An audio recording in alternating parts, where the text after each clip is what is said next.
Good afternoon. Thank you so much for coming. And thank you, Claudia, for all organizing and also at Basel.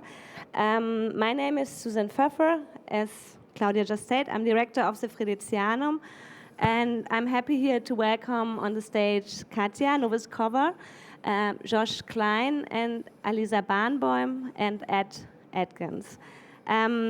Maybe I start a little bit with a small genesis about that exhibition.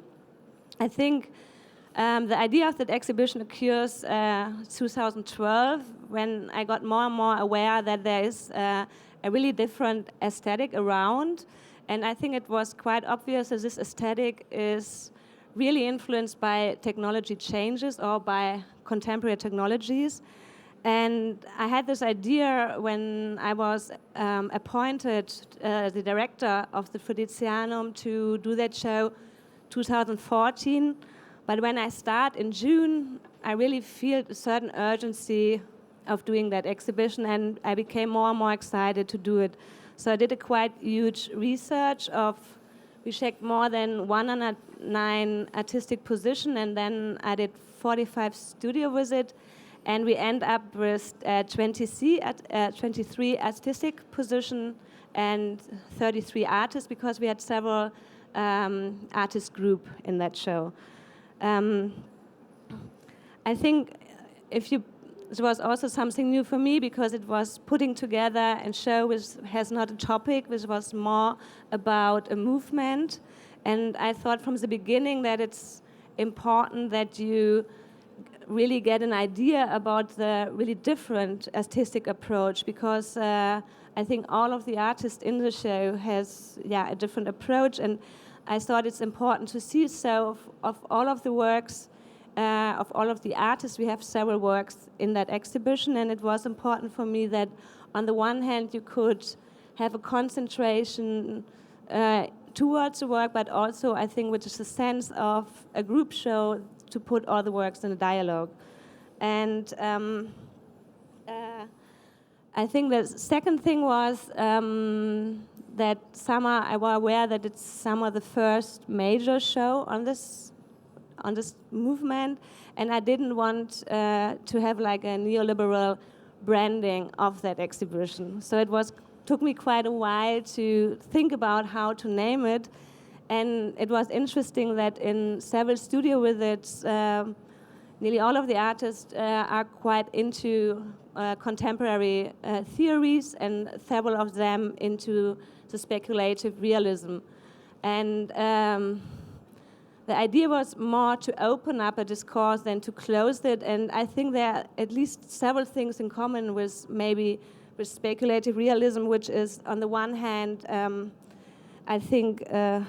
One moment. I think the one maybe most important thing that both breaking with the modernity, both the artists and I think the philosophers are interested in a material-based thinking, and also which I think subjected approach in the artistic practice, and I thought it's interesting to think that together. Therefore, we did also in January a symposium where Josh also took part in it. And I think it was also useful because, which is quite obvious in contemporary critique, that I think a language, an art historian language, really to deal with this different artistic approach still have to be found. So now I will start to do a quick run through the exhibition, which was quite big. I will just name the artist which you're going to see, and then we're going to have a closer look on the participants' work. One moment. Okay. So this is the Fridericianum, first museum ever built in the world. So here in the beginning you see several works of Pamela Rosenkrantz. Here's a close-up of her work. She's now presenting the Swiss Pavilion next year. These are some works by Ingvar Holen. It's a close-up. Seishin Kaylee was also in the show. Here's the works of Josh Klein, which we have a closer look later on. two works by Timo Sequin. This is Daniel Keller.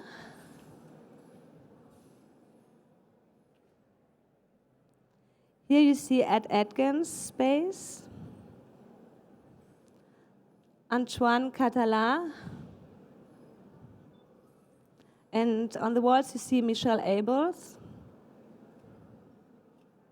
In the background, we will see a close-up later on, is Ken Okishi, Alexandra Domanovic. It's a video which she produced, which was really interesting, that I think nearly 75% of the whole show were new productions, also this film. This is John Revman, who I'm happy that he's in the audience. Avery Singer. Tobias Madison. Simon Denny. On the left side, you see another work for Tobias Madison, and there's a video of Oliver Larek. Here you see Alisa Baremboym's work, and in the end, it's James Richard. It's a film by James Richard. And on the left side, you see a film by Ryan Shakartan, and on the right side, you see several works of Katja Novitskova. And here in the end, Ken Okishi. This is a work by Trisha Barger and Jesse Stead, also new production for the space. This is a work by the artist group GCC, and I'm happy that Fatima is here, who's gonna DJ tonight at Ladies Bar. And this is a collaboration between Kersim Brech and Debo Eilers. So now I will pass on to Josh. Maybe you like to tell a little bit about your work in the exhibition? Sure. The installation that I showed at the Fridericianum was another version of a piece that I originally did at PS1 that was about taste and creative labor in New York. It's kind of funny to be at Art Basel because the video that was included, which was called Flattery Bath 2, was originally based on art fair interactions in like Miami that I saw when I was like much younger, like the way that dealers kind of turn on and turn off as you see them at their booths. But then it was turned into something else. Like I would interview creative workers, like advertising directors or like artists or designers in the bathtub full of bottled water and say nice things to them. And at the same time, mine them for information about their livelihoods and professional work. And then these are some hand sculptures that I made in like 2011 and 2012 that were also about creative workers. So kind of an attempt to merge people with their professions again, to kind of merge like the body with labor. So this is a DJ and designer named John Santos holding his iPhone. And then the next shot is, this is the head of PR for Balenciaga holding her BlackBerry. And then the next image is like, this is Marco Rosso, who's one of the editors of Disc Magazine. He likes to drink vitamin water when he leaves the gym. So it's kind of about people who make their living through their taste, like the idea of the taste maker.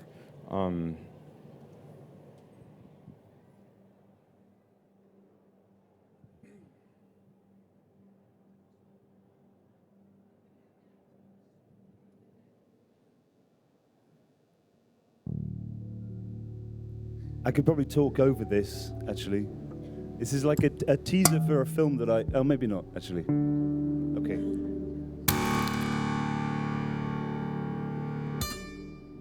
This one goes out to the sand-blasted basement, pryly encrusted with the obscene graffiti of a listless troop of AWOL legionnaires, chronicling, after the fashion, their rise and fall from the sun's favour. Sort of locked between different landers.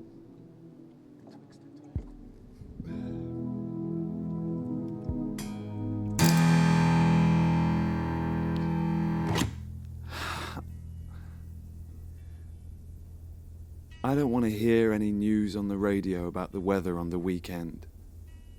Talk about that. Once upon a time, a couple of people were alive who were friends of mine. The weathers they lived in. Christ. The sun on those Saturdays.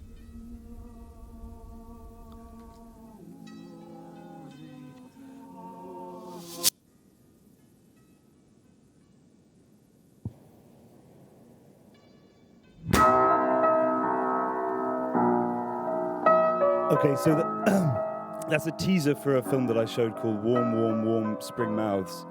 And I guess, so there's a poem recited in that which repeats throughout the whole piece, which is, for me, was always a thing that described a limit, really. And I think that a lot of my stuff in this piece particularly was kind of precisely operating a kind of limit of representation, but also of effective possibility, and deliberately using kind of a particular sort of CG.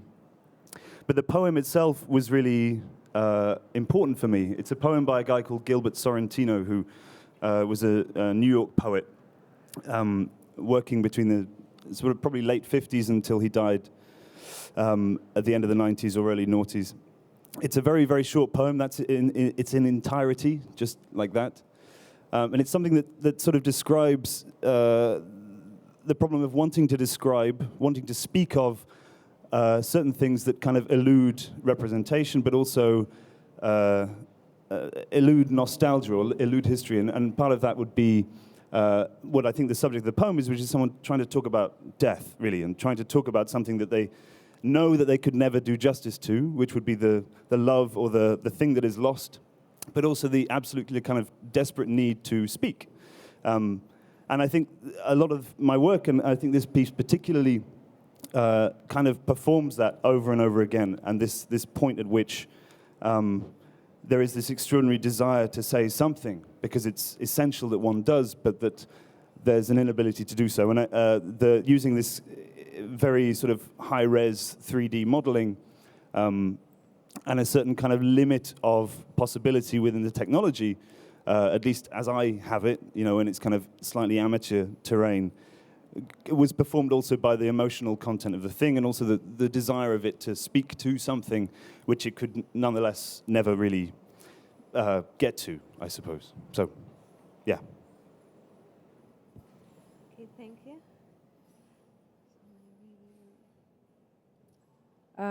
This work was, part of it was originally in a show that Josh curated at PS1, part of ProBio. And a lot of it that you see in this picture, I think there's a close-up. This one was made for the Fridericianum on site, and has a lot to do with the parasitic nature of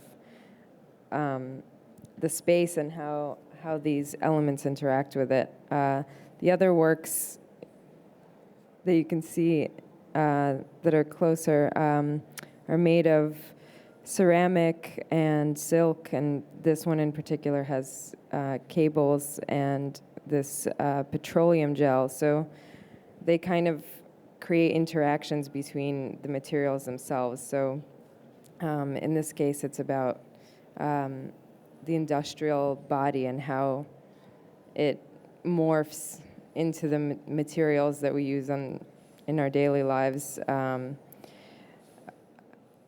With the next image, this one is called Travel Impression, and it's the strap is holding down the ceramic part, which a lot of people mistake for silicone, but all of it is porous rock. And the bottom is like a travel pouch.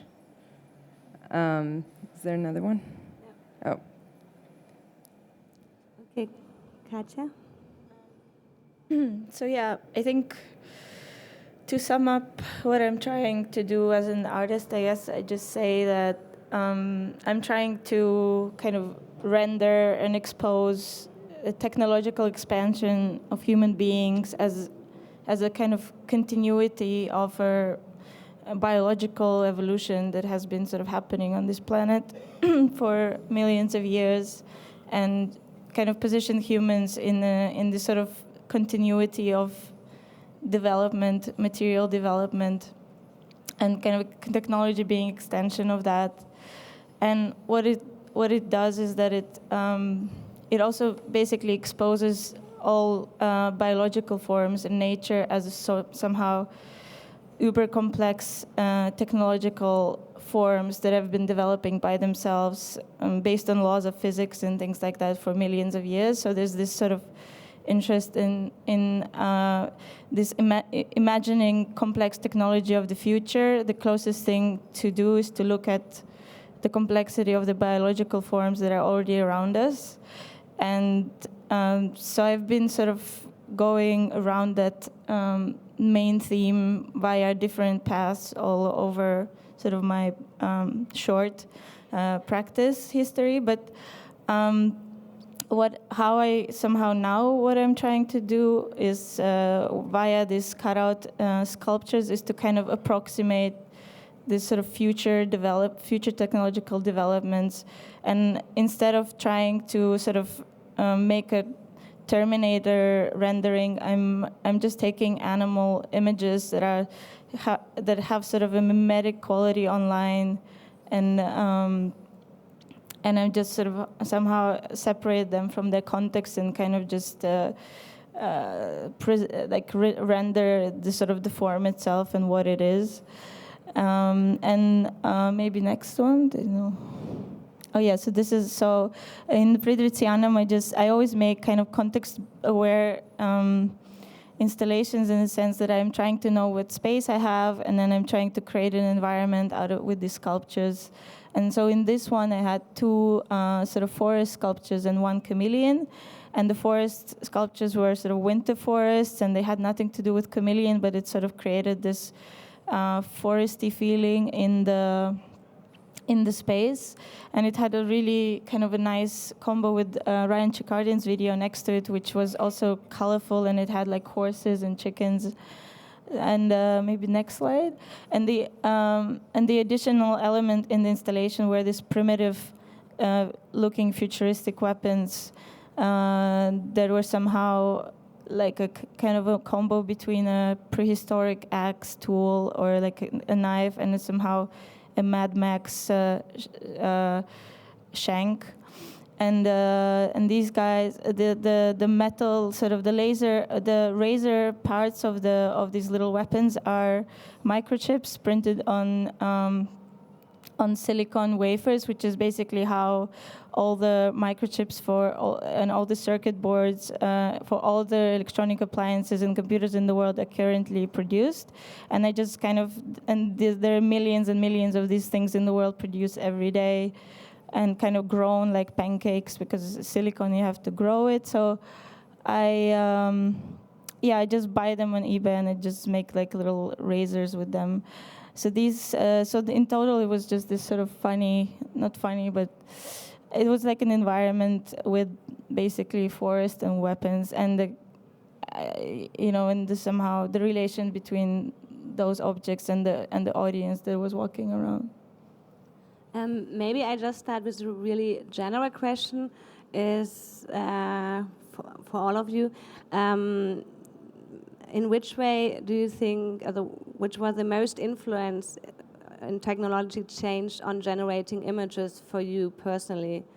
Or is it difficult to describe? Maybe Ed?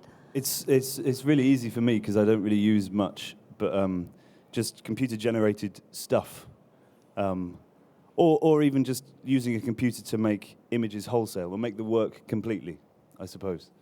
So it's just as much about the tool taking over all facets of the production rather than, including the writing as well, including writing stuff using, so really it's everything being, for me, it was everything being generated through the computer or everything being siphoned through that, which is kind of super general, but material specificity in my stuff is often kind of deferred in a way, like it's not in the work, I suppose. But would you say you have a material-based thinking. Would you refer to that? No. No, I'm kind of still stuck with images and writing predominantly, I think. You know, that I'm fascinated by what's absent. Like, I'm still stuck with negativity in a way. I'm kind of thrilled at not thrilled, but like want to speak of the body that's not there, and where is it, I suppose. Like, I find that fascinating, the difference between like those materials that are super present in the show and those that are perpetually deferred or elsewhere, you know, so. I think which was really interesting and became really obvious when the show was on, how much the body itself, I think, was nearly the main topic. I think in all of the works, which may be quite normal because the opposite of virtual is physics, and but still it was surprising. But Alisa, maybe you like to tell a little bit about you, because I think in your work the body is really present throughout the materials you're taking, the ceramic, which has the color of the skin. Well, I think the body in my work currently is very abstracted, so it kind of becomes about the material of the body and how it interacts with other materials that aren't the body, but kind of in a combined way, more so than talking about labor the way Josh talks about labor, like it's actually the body that we have now. But it's abstracted because it's fragmented, whereas mine's abstracted because it's like non-recognizable form. But isn't there like the opposite of organic and synthetic also part of your work? Yeah, the organic nature of the ceramic is stone, and then in certain pieces the ceramic is porous, so it soaks up the oil from the petroleum gel that's used in other pieces, and sometimes there's the potentiality that's represented with a layering of plastics in between. So there's always this kind of potential interaction that's implied. I think, Josh, in your work, optimization, in the context of the body, optimization of the body is really important figure. How much do you, maybe this is maybe a little bit provocative question, how much do you think, also rely in the art system already in a kind of optimization circle, or you all of us now we're sitting here at Basel, and I think everybody is quite around and taking a lot of different liquids to stay here on stage. Well, I mean, I can't really speak to conditions in Europe because I'm not that familiar with them, but I can certainly speak to conditions in New York and the States where, I don't know, like conditions for art workers and artists are difficult, to say the least, because of the amount of money that's required to kind of be an artist or to live in the cities where you can be an artist in America. And so, people do have to take these jobs where you kind of have to you have to take drugs essentially to do your jobs and fulfill your social requirements that are also part of the jobs. And I don't know, this has been something that's weighed on me a lot, from my own experiences working. That's kind of fed into the work, the idea of metabolic enhancement and productivity enhancement. And for me, the idea of the coffee copay, the fact that you're being employed by someone, and in order to be fully functional all day long, you're paying for expensive caffeinated beverages so that you can be a more effective and productive laborer. That's always been something that's kind of struck me as odd, that you're subsidizing your own labor. I think that beside, maybe I'm jumping a little bit, but beside that the body was so present in all of the works, we had so many hands in that exhibition. I think it was a lot of hands in Ed works, which we didn't see at the moment, but in your works, and also Katja, you have also somehow the absence of the work because the way the knives are formed are by your hands, and which was quite interesting that in the moment, I think most of the works were like produced also through our technologies, like 3D printing or other ways of production. But if in the moment when the hands came in, or actual as a movement, we had, which we saw also in the beginning with Pamela Rosenkrantz, where she did the summer performances with the hands, or also when it becomes working with the hand, it became so handish, so nearly like, not really precise, like the opposite. I think somehow to make the contrast. What would you think, Katja? Well, I think I use my hands to be on my laptop for hours at a time, like more than anything. I use my hands for. I use it to type and to scroll. So it's already kind of there, even in making files and writing texts. It's always, the hands are there, but then I think there's this difference between hands used to do this sort of unnatural things like typing and scrolling, and something as natural as like grabbing. And I think this grabbing is what is kind of being more emphasized, that there's this, that you're typing on your BlackBerry, but also you're grabbing it, and somehow there's a little bit of a difference between the two. And one seems to be more physical and more about objects, and one is like more immaterial, although you're actually still pushing your thumb. So yeah, I think it's just like a little, there's all these somehow, we have this psychological categories of what is more material and what is less material. And for some reason, this idea of working on the computer or with the files is seen as less material, but it's obviously very material also in relation to our body, in relation to our vision, in relation to our posture, in relation to the electricity that goes into the computer. So it's just like, I think what this maybe a lot of these works reveal is just this sort of psychological differences also, where what is considered material, more material or less material, I guess. That, as Ed was also saying, this absence of materiality in some cases also maybe a psychological effect, maybe. So I always think of it as like, you know, the distance of a kind of indexing of that gesture, or of that, you know, because obviously using your hand is like super expedient, like this is what I use to operate any tool, you know. But actually that thing of kind of obviously gripping something, like the hand-molded stuff is like such a kind of, it's so different from the kind of poke and swipe and tap, and that never leaves a trace, although it, you know, it has a consequence, but it doesn't sort of like, you know, like the fact that you're making a weapon that then plunges into something and leaves that really fucking horrible index, you know, like it's kind of, that feels like a kind of like a, and also that you're using a chip to do that is kind of, you know.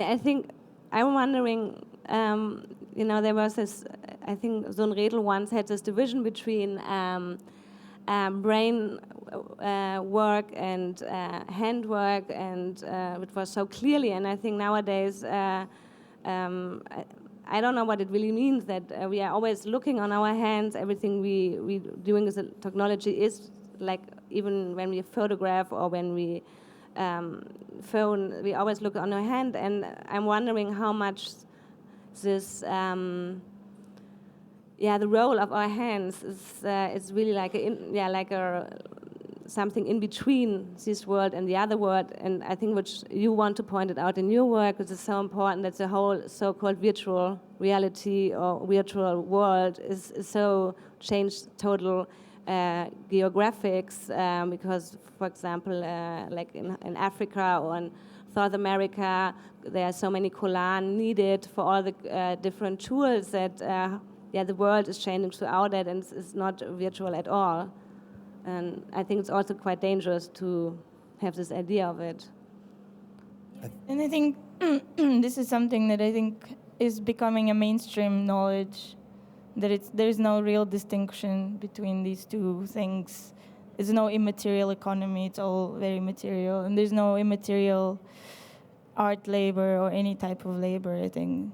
What I think, like, formally, this is something that a lot of the work in Speculations and other shows around this work have kind of been pointing to is the fact that the formal boundaries between media are breaking down along these lines. So, I think a lot of artists, probably with the exception of painters, are now working in this way with computers where things are digitized or raw material is created in the computer, like CGI images, like the way that Ed makes them.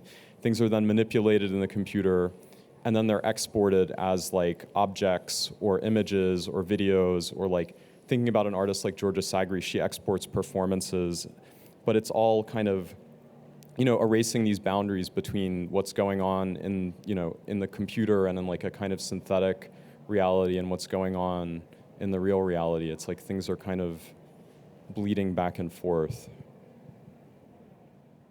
Yeah, but I think also the perception, which I think you are dealing with your cutout, that the perception of the space also have changed, because somehow I have the feeling that through the cutouts, the three-dimensional space, you're dealing with it as a two-dimensional space. And I think this is something which was argued about the whole generation. There was one article who said, they're not dealing with the space. And I think the whole show somehow proves how much everybody was dealing with the space and dealing with the body of work. And was it also a reaction on that, working with the cutouts and turning around the perspective of a three-dimensional space? Well, I think it's just this, again, psychological difference, because if you have a video installation, or if you have a TV, like a LCD screen hanging and there's a video on it, there's this sense that you don't see the TV screen itself and you just see the image. But for me, it is as much part of the current time and the work as the video file. So with my cutouts, it's just, you see the image from one perspective, it's just that, but then you make two steps to any direction and you see that it's a three-dimensional sculpture with just a clumsy stand and a background, and then you can walk around it and it has this physicality, and since the sculptures are basically just me not hijacking, but just using commercial display services, they have all this sort of properties over advertisement banner, which again is seen just as an image to influence our somehow desire, but in the end it's a physical object, and somehow we just want to emphasize that physicality and just say, just look around you and just see there's millions of advertisement banners that are all kind of visual messages, but they're actually also, they have bodies and they have, they're hanging on screws. They're made with specific materials that have been developed, and they're weatherproof, and there's all these processes around them that are kind of neglected just because the first thing you see is the picture itself. And I think this is, so in the sense, there is no flatness. It's just the flatness is just kind of psychological, and I'm just trying to break that in the exhibitions themselves. Yeah. I was wondering, it's maybe a general question to all of you, that for centuries artists were the only one who had the ability to generate images, and now everybody maybe not have the ability but can create or generate images all the time. And what does it mean to your consciousness creating or generating images? Or is it something you are so used to and grown up with that it doesn't even occur to think about that? Maybe I'll respond. I think a lot of this does come back to advertising in a way, or to the language that's developed around media since maybe the birth of film. And until recently, I think it's been a kind of one-way language where you had to work in that industry in order to speak the language, and then we all read it and think in it, but we couldn't really write it ourselves. And now, since YouTube and cheap video editing software and cheap image editing software, I think this language is spreading out far and wide, and now the whole society is kind of becoming fluent in writing in it. And I think this is something that it makes it easier in a way to communicate with regular people. I think if you tap into that language as an artist, you can kind of really, you can speak directly to people outside of like an arts context in a way that's like much easier than it might have been like 10, 20 years ago.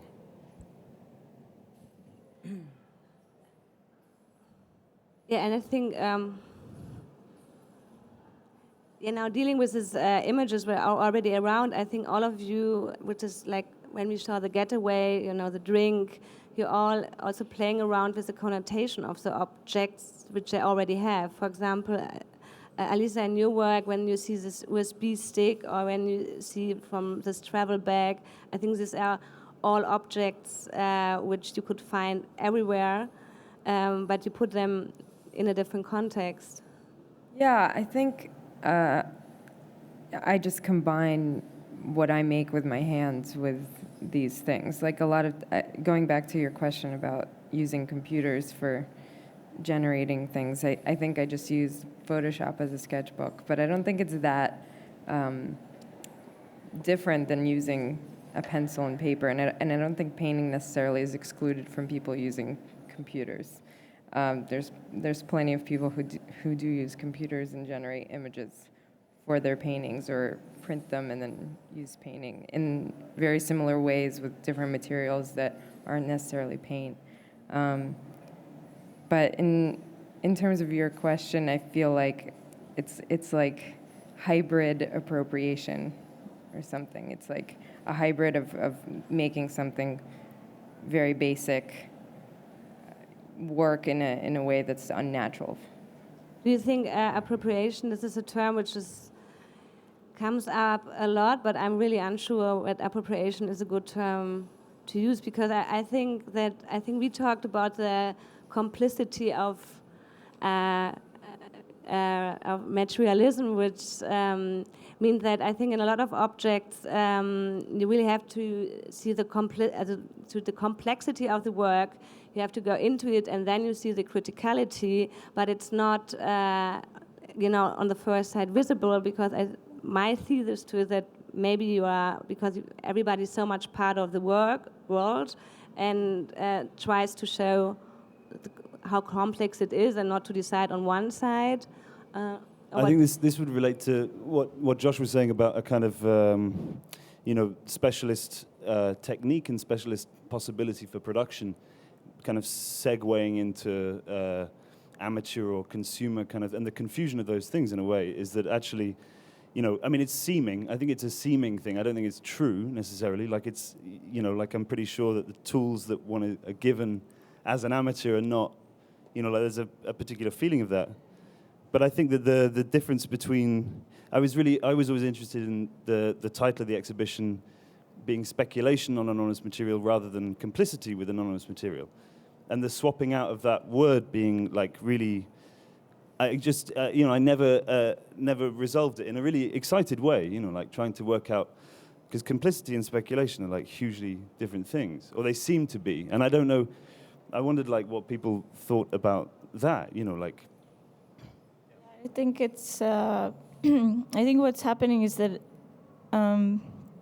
there's so much complexity around, like we're all kind of engaged with the real world in a sense. Everybody's works, at least everybody's on the panel, and it's becoming increasingly difficult to make judgments of what is appropriate and what is not appropriate and what is somehow complicit and what is rebellious and what is corporate and what is anti-corporate. And do you think should one sort of presume complicity then at that point? Yeah. Is that like that's the choice? You either presume complicity with all of it, or you don't, or you back out of that whole thing? Well, I think now it just seems kind of hard to like claim any kind of position as being outside. I think through a lot of like the second half of the 20th century, people tried to take a position where they were outside, but then, they're wearing like $600 Barber jackets and trying to look like the Queen of England. So like, how outside are you? And using that as like a position of critique. Like, I think it's much more useful to like admit that you're living in capitalism, you're living in like a market economy, and like you're complicit in it in many ways, but you can still, engage with it critically. It doesn't deny everything else you do, because it's so, it's this thing about, how can you be critical if you're using a MacBook? But then you can, and in that sense, there's no absolute of what is critical and what is not critical, because if you're going to be this purist, you're just ending up in a desert, disconnected from everything, and so there's all these kind of compromises that one makes, and they're all very personal. Some people want to make one and don't make the other, and it's just sort of, and I think the work reflects that, because we are sort of. And it's not that it's helplessness, it's just that we're just starting to explore that, and maybe something will come up, and maybe it will be very clear, but...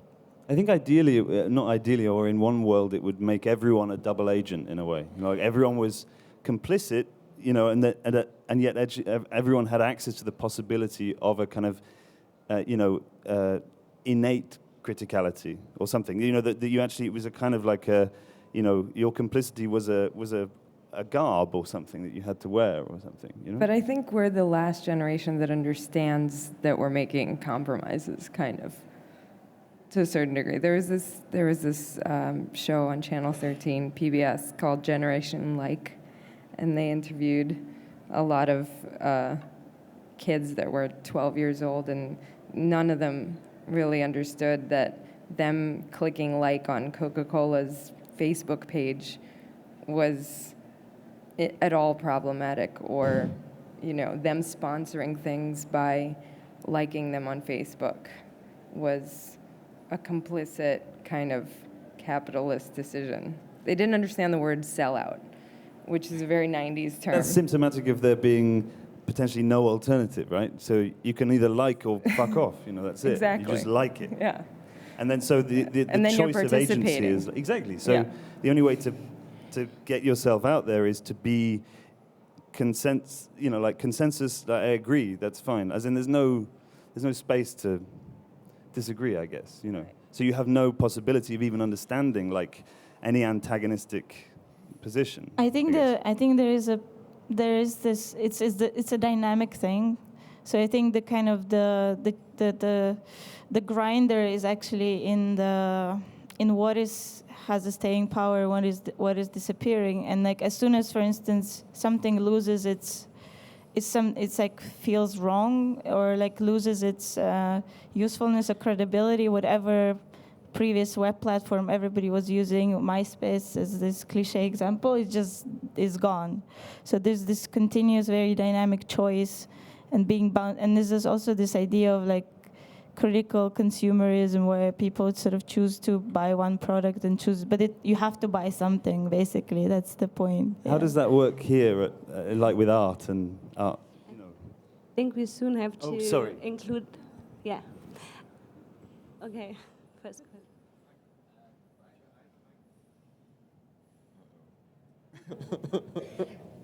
Reiner Kanal. They asked me to. Can you hear me? Okay. Anyway, they asked me to say my name, Reiner Kanal.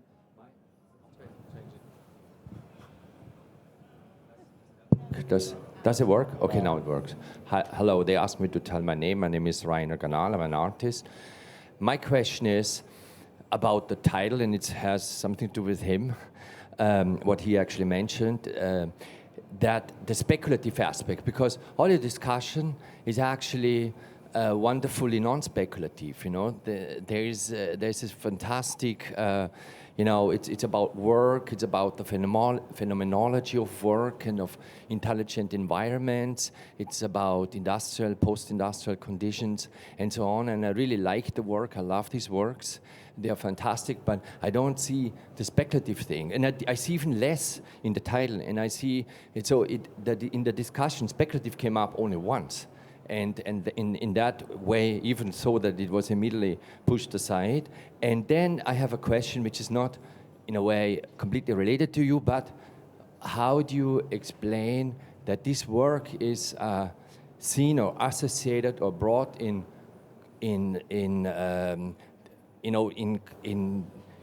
context of this speculative realism philosophical movement, which is actually quite some other thing. You know, it's a metaphysical thing.